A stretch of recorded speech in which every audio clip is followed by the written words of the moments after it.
2 ದಿನ ಊರಿಗೆ ಹೋಗ್ಬಿಟ್ಟು ಬರೋಣ ಅಂತ ಊರಿಗೆ ಹೋಗ್ಬಿಟ್ಟು ಬರೋ ಅಷ್ಟರಲ್ಲಿ ಇಡೀ ಮನೆನೇ ಸುಟ್ಟೋಗಿದೆ. ಏನಪ್ಪಾ ಕಾರಣ ಅಂತ ಹುಡ್ಕೋದಾದ್ರೆ ನಿಮ್ಗೆ ಆಲ್ರೆಡಿ ಗೊತ್ತಿರುತ್ತೆ, ಈ ತರ ಶಾಕ್ ಸರ್ಕ್ಯೂಟ್ ಆಗಬೇಕು ಅಂದ್ರೆ ಏನಾದ್ರು ಒಂದು ಎಡವಟ್ ಮಾಡ್ಕೊಂಡಿರ್ತೀರಾ ಅಂತ. ಅದಕ್ಕೋಸ್ಕರ ಹೇಳೋದು ಪದೇ ಪದೇ ಎಲ್ಲಾನು ಚೆಕ್ ಮಾಡಿ ನೋಡ್ಕೊಳ್ಳಿ ಅಂತ. ಆದ್ರೆ ಇವ್ರು ಮಾಡಿರೋಂತ ಕೆಲಸ ಏನಪ್ಪಾ ಅಂತಂದ್ರೆ ಲ್ಯಾಪ್ಟಾಪ್ ಅಲ್ಲಿ ವರ್ಕ್ ಮಾಡ್ತಾ ಇದ್ರಂತೆ. ವರ್ಕ್ ಮಾಡಿ ಲ್ಯಾಪ್ಟಾಪ್ ಆಫ್ ಮಾಡಿದ್ದಾರೆ. ಅದಕ್ಕೆ ಪ್ಲಗ್ ಪಾಯಿಂಟ್ ಇರುತ್ತಲ್ಲ, ಮೇನ್ ಸ್ವಿಚ್, ಇದನ್ನ ಆಫ್ ಮಾಡಿಲ್ಲ, ಆನ್ ಅಲ್ಲಿ ಇಟ್ಬಿಟ್ಟು ಹೋಗ್ಬಿಟ್ಟಿದ್ದಾರೆ. 2 ದಿನ ಹೋಗ್ಬಿಟ್ಟು ಬರೋ ಅಷ್ಟರಲ್ಲಿ ಆಲ್ರೆಡಿ ಬೆಂಕಿ ಎತ್ಕೊಂಡ್ಬಿಟ್ಟಿದೆ. ಹಂಗಂದ್ರೆ ಲ್ಯಾಪ್ಟಾಪ್ ಅಲ್ಲಿ ಮೇನ್ ಸ್ವಿಚ್ ಇಂದ ನಿಮ್ಗೆ ಲ್ಯಾಪ್ಟಾಪ್ ಗೆ ಸಪ್ಲೈ ಮಾಡೋ ಬ್ಯಾಟ್ರಿ ಹೀಟ್ ಆಗಿ ಬಸ್ಟ್ ಆಗಿ ಇಲ್ಲಿಂದ ಲ್ಯಾಪ್ಟಾಪ್ ಬಸ್ಟ್ ಆಗಿ ಆಮೇಲೆ ಪವರ್ ಶಾಕ್ ಸರ್ಕ್ಯೂಟ್ ಆಗಿ ಇಡೀ ಮನೆ ಹತ್ಕೊಂಡು ಎಲ್ಲ ಸುಟ್ಟೋಗಿದೆ. ಏನು ಉಳ್ಕೊಂಡಿಲ್ಲ. ಅಕ್ಕಪಕ್ಕ ಮನೆಯವರೆಲ್ಲ ಅವ್ರಿಗೆ ಬೆಂಕಿ ಹತ್ಕೊಂಡಿದೆ ಮನೆ ಅಂತ ಹೇಳಿದ್ಮೇಲೆ ಊರಿಂದ ಓಡ್ ಬಂದು ಎಲ್ಲಾನು ಆರಿಸ್ತಾ ಇದಾರೆ. ಅದಕ್ಕೋಸ್ಕರ ಹೇಳೋದು, ನೀವೆಲ್ಲರೂ ಊರ್ಗ್ ಹೋಗ್ಬೇಕು ಅಂತ ಅಂದ್ರೆ ದಯವಿಟ್ಟು ಹೇಳ್ತೀವಿ, ಎಲ್ಲಾ ಸ್ವಿಚ್ ಗಳನ್ನು ಆಫ್ ಮಾಡಿ. ಚಾರ್ಜಿಂಗ್ ಆಗಿರ್ಬೋದು, ನಿಮ್ದು ಗ್ಯಾಸ್ ಹೀಟರ್ ಆಗಿರ್ಬೋದು, ಗ್ಲೀಸರ್ ಆಗಿರ್ಬೋದು, ಪ್ರತಿ ಒಂದನ್ನು ಆಫ್ ಮಾಡ್ಕೊಂಡು ಹೋಗಿ. ಕರೆಂಟ್ ಫ್ರೀ ಬರುತ್ತೆ ಅಂತ ಹೇಳಿ ಆನ್ ಮಾಡ್ಬಿಟ್ಟು ಬಿಟ್ಬಿಟ್ಟು ಹೋದ್ರೆ ಇದೇ ತರ ಆಗುತ್ತೆ. ಅದಕ್ಕೋಸ್ಕರ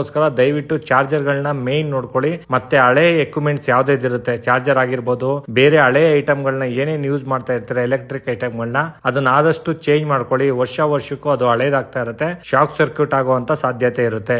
ಆದಷ್ಟು ಈ ಮಾಹಿತಿನ ನಿಮ್ಮ ಫ್ಯಾಮಿಲಿ ಫ್ರೆಂಡ್ಸ್ ಗೆ ಶೇರ್ ಮಾಡಿ. ಯಾಕೆ ಅಂತ ಅಂದ್ರೆ ಕೆಲವ್ರಿಗೆ ಎಲ್ಲರಿಗೂ ಅಭ್ಯಾಸ ಇರುತ್ತೆ ಸ್ವಿಚ್ ಆನ್ ಮಾಡಿಡೋದು.